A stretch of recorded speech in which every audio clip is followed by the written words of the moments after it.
Raven'sKia.com.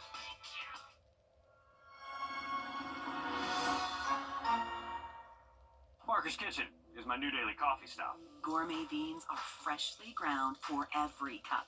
Get your own cup of great tasting, freshly brewed coffee at Parker's Kitchen. Live from Augusta, breaking news. Good evening and thanks for joining us. I'm Wrdw. And I'm Zeta Halliburton. We begin with breaking news tonight out of North Augusta. A North Augusta neighborhood is blocked off as authorities investigate what they're calling a suspicious device. This is on Skyview Drive, which is near North Augusta Middle School and behind North Augusta Walmart. Authorities say a neighbor called and said they saw something suspicious in the window of a home. Authorities got there and confirmed something suspicious was in that window. Right now, the streets are blocked off. Richmond County Bomb Squad is assisting North Augusta Public Safety. We do have a crew on the way. We'll keep you guys updated when we know more. Switching gears to weather now. This rainy weather doesn't want to release its hold on our area just yet. Trying to take a live look outside over Beach Island. You can hardly see anything out there right now. We've had some gross weather the last 2 days. I know, but Riley, you've been saying we need to keep the umbrella close. But the good news is it sounds like Valentine's Day is our next shot at a dry morning. Yes, Valentine's Day should be completely dry for us. We'll actually get some sunshine back, which is good too. And actually, most of our Thursdays should be dry outside of Thursday morning. We're going to see some thunderstorms roll through early tomorrow that you definitely need to keep an eye out on. I want to show you this, though. We had this really warm stretch over the last couple of weeks. For today, though, a high temp of only 47 degrees. So second day in a row now, highs only in the 40s. Here's a look at our current temperatures, still in the 40s if you're along or north of I-20. But our southern counties did actually get as warm as the mid-60s this afternoon. So that is all thanks to that wedge, that cold air just pinning against the Appalachian Mountains and keeping that cool air around I-20 and north. Here's our setup on the radar network. There's our wedge front. This is the main cold front that's going to push through and bring us the storm activity much later into tonight and early tomorrow. If you're heading out this evening, not much popping up that we can see on our radar network, but remember that drizzle, mist can just be overshot by the radar, so there definitely could be some of that this evening. Here's a look at when the rain chances are expected heading into early Thursday morning. I would say between 4 and 10 a.m. That's going to be our main window, so it is going to impact that morning commute. And early tomorrow, if we do see some lightning, that thunder could be on the louder side from what it is usually. We also have this low flash flood risk, a slight to even marginal flash flood threat. So if you flood easily, these rain rates could get over an inch per hour and just cause those minor issues. Once we get to the afternoon, though, we start to mix out the wedge or high temps, at least hitting the 60s, and we should be dry by tomorrow afternoon. Have much more on this forecast for you in just about 10 minutes. All right, thanks, Riley. Augusta's paratransit program is falling short when it comes to the people it's supposed to be helping. That's according to one man who relies on the service and took his concerns to Augusta commissioners this week. He says scheduling a ride with the service 2 weeks in advance to go to the store is unacceptable, and commissioners agreed. As your city government reporter Sydney Hood explains, commissioners know there's an issue, but there are roadblocks. With steady hands and a sharp mind, Richard Skuse can build just about anything. You have to call at least 2 weeks in advance. Except a reliable mode of transportation. It's steadily gotten worse. Since moving to Augusta in 2009, it's only gotten really bad like within the last few months. He's relied on paratransit. They're expecting paratransit to pick them up and take them, and all of a sudden they cancel it. What are they supposed to do? He started asking more questions. Usually I get either the bus broke down or drivers called out. And then took his concerns to those in charge. Are we doing something different that we have to schedule 2 weeks out, or? Yes, from my understanding, there are some issues that we do have. Lack of vehicles, funding, and staffing are among the issues Transit Director Shannon Daughtery told commissioners. GDOT gives us trust fund dollars, so I have requested some vans in that money that we can get for ADA. She says right now there are 7 paratransit vans running. I feel like we need to increase our ADA to 10 vehicles. And that's, really what I think we need to do to make that better. Because for people like Richard, the city is paying somebody for a service that's supposed to be provided. His independence depends on a ride. It's not being provided fully. He says isn't always there. In Augusta, Sydney Hood on your side. Commissioners say the next step towards finding a solution is to have the administrator and her team work with Augusta Transit to come up with a plan. A boy is sent to the hospital after a shooting in Aiken's Crossland Park neighborhood. This happened just before noon on George Street Northeast at Schroeder Avenue. We don't know much about the boy's condition tonight or his age, but we do know that Crossland Park is no stranger to gun violence. There have been at least 4 incidents dating back to 2021, including one man being killed and homes being damaged by that gunfire there. Aiken Department of Public Safety says they're investigating this latest shooting. The Columbia County Board of Education has voted to opt out of Georgia's new homestead exemption law. We reached out to the school district today with questions on what's next, but they said they had nothing to add at this time. However, other parts of the county still have time before the March 1st deadline to decide. Columbia County commissioners are holding their last meeting on February 18th at 6 o'clock at the Evans Government Center auditorium. The city of Harlem just held its first of 3 mandatory meetings yesterday, and another will be held tomorrow at 6:30 at the Harlem Public Safety Building. The city of Grovetown has already held all 3 of its public meetings, but has not yet made a decision. Today, Georgia's House Speaker John Burns and the Agriculture Commissioner are urging President Donald Trump to extend fees. Well, still ahead, egg prices are on the rise, which means your local bakeries have a choice: take on that extra cost themselves or push that onto you, the consumer. How our local businesses are reacting to this dilemma coming up next. Riley? And we're expecting a line of showers and storms early tomorrow morning. Could be breezy at times. And then on this weekend, Sunday, gusts up to 40 plus possible. We'll have much to talk about in that forecast next. Every year, hundreds of thousands of military families pack up their lives, often with little notice. Now, a new system that's meant to make this easier could be making things harder. Families left stranded, orders delayed, and billions of taxpayer dollars at stake. It felt a lot like privatized housing. We don't understand what happened. The I-Team uncovers what's happening and why some families say it could get even worse. Tomorrow at 6 o'clock, only on News 12. Time and Temp, brought to you by your First Alert weather team. No matter what you get, Ashley. Welcome back, folks. Take a look at our radar network. You can see a lot of rainfall heading our way as we head into tonight and early tomorrow morning.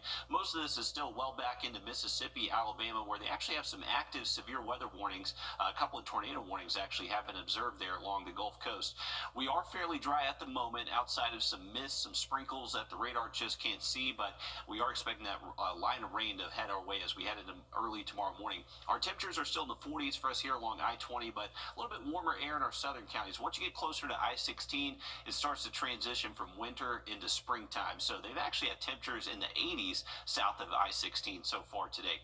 Now, as we head into tonight, our temperatures could actually increase a little bit after midnight. This is going to be thanks to that cold front moving in. So as we head past midnight, we could actually see our temperatures rise a little bit by tomorrow morning. But remember, it's going to be tomorrow morning when that line of shower and thunderstorm activity is pushing through. And our setup tomorrow morning will provide the opportunity for some really loud thunder.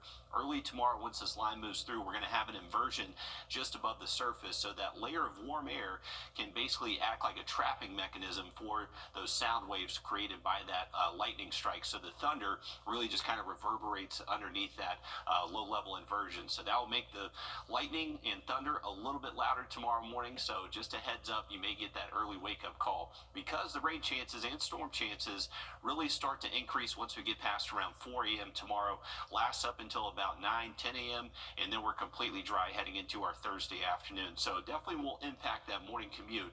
We need to add a couple of extra minutes to that.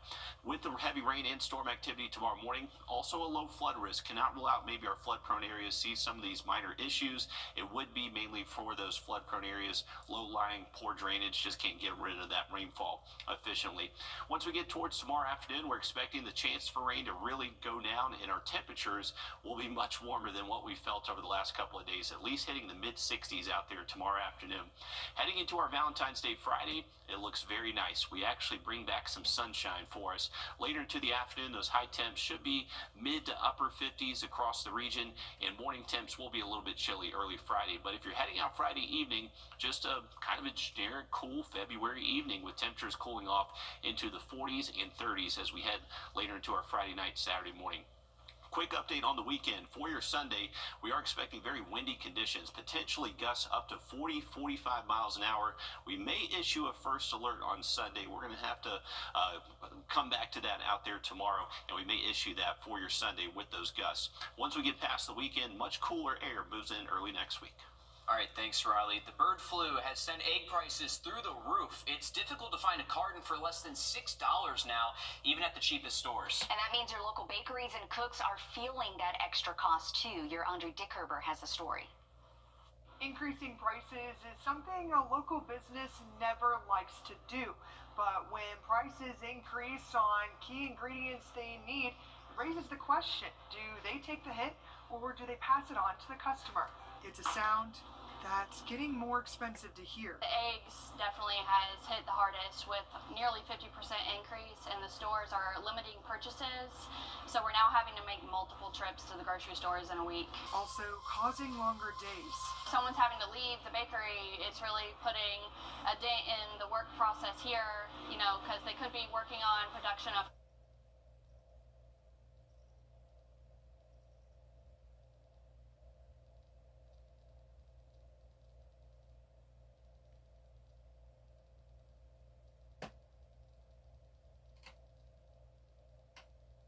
cake orders and baking, and if somebody has to run and grab eggs, then all of a sudden our baker is behind. But they say it's worth it and important to have those ingredients, even if they're more expensive. We bake everything from scratch, and we're really proud of that. Absorbing the extra cost for as long as possible. I want to deter any customers from coming in, and being a scratch-based bakery, it's expensive as it is, and just to raise the prices, I don't feel like we can handle that right now and potentially lose the added business if we did do a price increase. Wanting them to know they're paying for quality, ingredients, and their time too.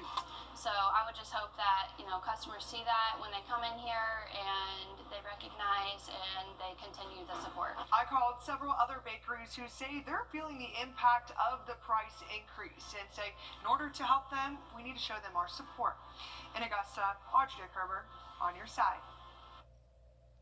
And those egg prices are expensive. I went to the store just last weekend, $9.50 for eggs that I saw. So getting expensive out there for sure. Isn't that something? And you know what? I'm just slowing down right now buying eggs. It was always on my list every weekend, but now it's probably on my list a couple times a month. We're back after a quick break. First Alert Radar, powered by Jim Hudson Automotive Group. We're standing. I'm Chip Lewis with 64 Insurance Group. You've probably seen some of our goofy commercials, but I can promise you, we take Medicare very serious. I'd like to prove that to you. Please join me in a live Zoom webinar where I'll break down all aspects of Medicare in a way that's easy to understand. I promise you'll walk away feeling confident and prepared to take the next step on your Medicare journey. The webinar is completely free to join and easy to sign up by visiting our website, RU64.com. Roddy Player here. On your sideline, sponsored by Chandler Law Firm. It is safe to say that this side of the Peach State is the standard when it comes to girls flag football. Almost every county in our direct area now has a flag football team. Columbia County hosted the area's first games in the 2021 season, and now 4 years later, those same schools are sending girls to compete at the next level. Evans girls flag made it to their first state semifinal this season. Captain D. Flowers led the defense with 112 flag pulls, and after today's signing, Flowers became just the second in program history to play at the collegiate level. Flowers is headed to Emmanuel University to join a very new program. This year, the Lions will launch the girls flag football team, one that former teammate Lily Stevenson is already on. Today was a moment that the senior will never forget. It's like something that I've always wanted being younger, and it was like I love to have like people look up to me and see what I do and want to do it just like me. Braves pitchers and catchers have reported for their first workout. The pitching staff is one of the biggest questions for the Braves this year. Staff ace Spencer Strider could return in late April after sitting out 2024 with an elbow injury, but the Braves will be looking for pitchers to bridge the gap between opening day and Strider's return. The first full squad workout will follow next Tuesday. We'll take you inside the Braves' first day back tonight at 10 and 11. Look forward to that. Thanks for that, Alyssa. Today marks 11 years since the ice storm of 2014. Can you believe that? already. We've been through so much just in the last year as well. Well, if you're here when that happened, you probably remember power outages, slick roads, and of course, a lot of ice. Chief Meteorologist Riley Hill takes us back. The ice storm 11 years ago brought significant impacts to the CSRA. Between February 11th and 13th, the region would be impacted by 2 winter storms bringing crippling freezing rain and several inches of snow. On Tuesday the 11th, a weak upper-level disturbance in coastal low created an initial rain event that transitioned to a snow and sleet event for portions of North Georgia and the Carolinas. The more devastating storm would happen Wednesday, with temperatures hovering near freezing all day and night as a deep upper-level trough aided in developing another coastal low rapidly. With the wedge in place near the surface, temperatures stayed near freezing throughout the day Wednesday. Ice storms are the worst of all winter precipitation. Ice on power lines and trees can increase their weight up to 30 times, which is why we saw such destructive tree damage and widespread power outages. Most of the CSRA was without power for several days, but some had to wait nearly 2 weeks. Freezing rain also makes roads extremely dangerous, especially with our hilly terrain here on the fall line. Once the temperature profile of the atmosphere went entirely below freezing Wednesday evening and night, snow began to fall and produced over an inch in Augusta, but 2 to 4 inches fell across the northern CSRA. How about this? Light snow falling, wintry mix. We just can't get it out of here, can we? 6:14 on the clock. This is right outside of our studios here along Georgia Avenue. And there it is. There's that little batch of moisture that's working off to the north. The system eventually cleared out Thursday morning on the 13th, leaving behind one of the worst disasters our area has seen prior to Helene. And some things never change with Tim. He sounded so irritated with it all. And as you can imagine, I mean, with Snow just falling. with a lot of ice like that, I mean, you just wanted to leave at that point, Riley. Definitely, guys. I know it's a storm that everyone here remembers. If you lived here locally, you definitely remember it. 80% of Augusta left in the dark. We had over $400 million worth of timber damage across Georgia and South Carolina. So it was one of the most significant storms our area had really seen prior to Helene impacting us just last year. Yeah, Isn't that something? Yeah, some crazy weather we've had over the last year, and then, of course, back to 2024, even crazier weather, too. So we're ready for it to be normal for quite a bit here. Hey, amen to that, Will. We're hoping for some more normal weather. We do have some active weather tomorrow morning, remember that, but want to show you our 3-degree guarantee. We had the wedge in place, and forecasting this yesterday, we went 5 degrees below the lowest model yesterday, and that still wasn't enough, so models really struggle whenever the wedge is around. 47 actual highs, so missed it by just 1 degree. We'll get it tomorrow, though. We'll have a look at that forecast again just after the break. Your safety comes first with the First Alert Radar Network. First just got faster. You've been in Associates. Welcome back, folks. Wanted to show you those rain chances heading into tomorrow morning. They are going to be mainly in the morning time, so it will impact your morning commute, but we're back to dry weather after lunchtime, and all day long Friday should be very nice, too. So luckily, looking good for any Valentine's Day plans you may have to close out the work week. Wanted to show you this as well. Heading into the weekend, we are expecting a very windy Sunday. A more powerful cold front is going to be moving in early Sunday morning. That is going to bring us the potential maybe for some wind gusts up to and over 40 miles an hour, so definitely enough to possibly cause a few isolated power outages, knock around high-profile vehicles on those roadways, and possibly even knock down a few tree limbs for some of our damaged canopies from Helene. So just a heads up, Sunday could be very active, and remember, that's going to be early Sunday morning that active weather will be pushing through. So we'll keep an eye on that the next few days. Wet weather early tomorrow, but once again, beautiful weather for Friday. Thanks, Riley. We're back live on 26 News at 7. And for News 12 at 10 and 11 o'clock. And we are also continuing to follow breaking news out of North Augusta, where North Augusta Public Safety and the Richmond County Bomb Squad is there now.